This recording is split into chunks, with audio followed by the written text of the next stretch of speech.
Hello everyone, today I will show you how to check who blocked you on Pinterest. And here's how it is done. To find out if a specific person is blocking you on Pinterest using an iPhone, Android, or computer, follow the steps. Open the Pinterest app and tap the search icon in the bottom left corner. Enter the person's first and last name in the search bar and tap search. Tap the filter icon in the top left and select profiles to focus on user profiles rather than pins or videos.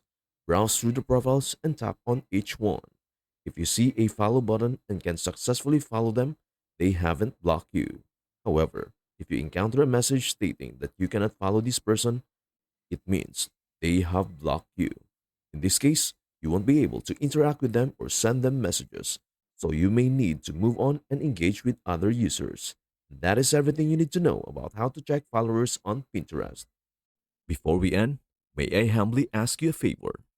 Please do like, share, and subscribe to our channel. This means the world to us. Thank you so much for watching. We hope to see you in our next video.